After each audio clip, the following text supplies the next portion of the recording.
आज हम लोग व्याकरण में संज्ञा के विषय में जानेंगे। संज्ञा शब्द का शाब्दिक अर्थ है नाम। परिभाषा के रूप में देखते हैं संज्ञा को। जिस शब्द से किसी व्यक्ति, वस्तु, स्थान आदि के नाम, गुण, दशा, भाव आदि का बोध होता है उसे संज्ञा कहते हैं। तो इस तरह हम देख सकते हैं कि क्या है ये संज्ञा। गुण, दशा, भाव आदि के नाम को कहते हैं, उसका बोध कराने वाले शब्द को कहते हैं संज्ञा। उदाहरण स्वरूप देख रहे हैं, जैसे लड़का, शहर, देश, नदी, किताब, कोलकाता, रामायण, कुतुब मीनार आदि। संज्ञा के भेद। संज्ञा के 5 भेद हैं। जातिवाचक संज्ञा कॉमन नाउन, व्यक्तिवाचक संज्ञा प्रॉपर नाउन, द्रव्यवाचक संज्ञा मैटेरियल नाउन, समूहवाचक संज्ञा या समुदायवाचक संज्ञा कलेक्टिव नाउन, भाववाचक संज्ञा एब्स्ट्रैक्ट नाउन। कहीं कहीं पे आप लोगों को संज्ञा के 3 भेद मिलेंगे, जातिवाचक, व्यक्तिवाचक और भाववाचक। जातिवाचक के अंतर्गत ही द्रव्यवाचक संज्ञा और समूहवाचक संज्ञा को रखा जाता है। तो कहीं आपको संज्ञा के 5 भेद मिलेंगे, कहीं आपको संज्ञा के 3 भेद मिलेंगे। कहीं का मतलब किसी किसी किताब में आपको संज्ञा के 5 भेद और किसी किसी किताब में आपको संज्ञा के 3 भेद मिलेंगे। जहाँ पर 3 भेद मिलेंगे वहाँ पर जातिवाचक के अंतर्गत ही आपको द्रव्यवाचक संज्ञा और समूहवाचक संज्ञा मिलेगा। जातिवाचक संज्ञा किसे कहते हैं?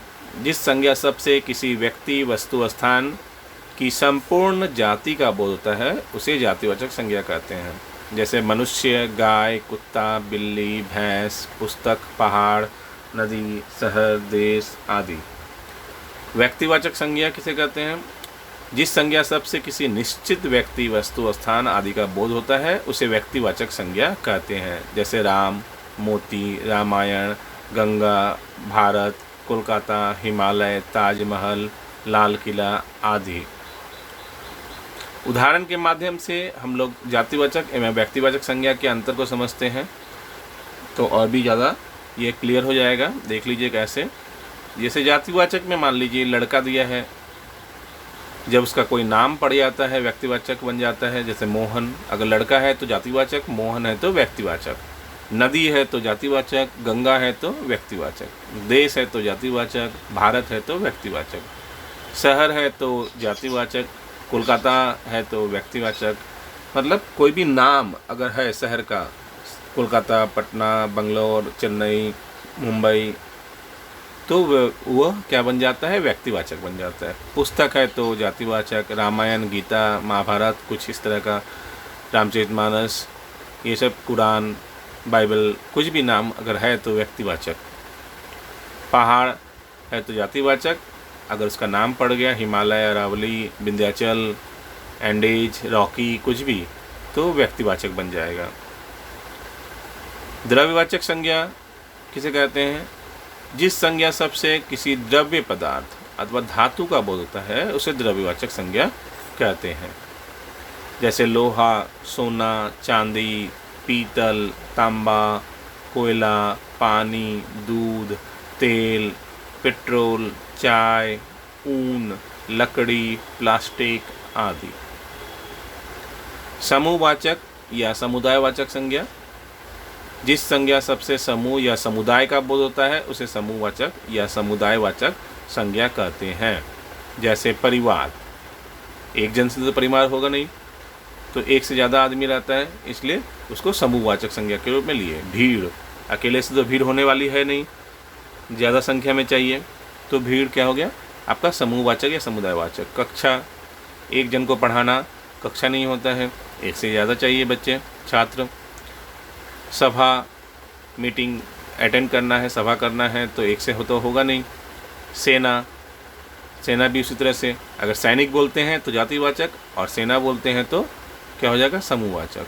गुच्छा, मेला, रैली, झुंड, दल, गिरोह, समूह, संघ, वर्ग, पुंज, मंडल, ढेर, श्रृंखला आदि।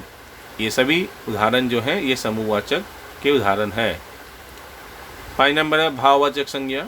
जिस संज्ञा शब्द से किसी व्यक्ति, वस्तु स्थान के भाव, गुण, दशा, स्वभाव, व्यापार आदि का बोध होता है, उसे भाववाचक संज्ञा कहते हैं।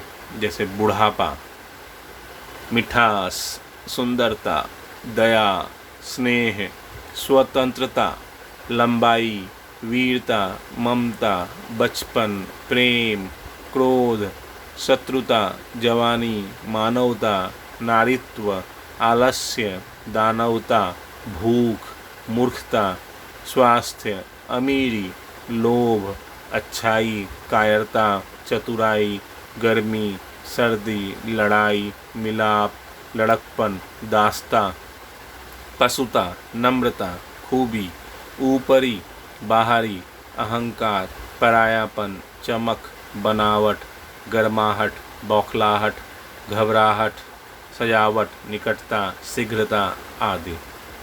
इस तरह से अनेकों उदाहरण आपको दिए गए हैं भाववाचक संज्ञा के। आशा करते हैं आप इसे समझे होंगे। आपको समझ में आए तो वीडियो को लाइक और शेयर ज़रूर करें। चैनल को सब्सक्राइब करना ना भूलें ताकि मैं आपको और भी व्याकरण में बहुत कुछ बता सकूं।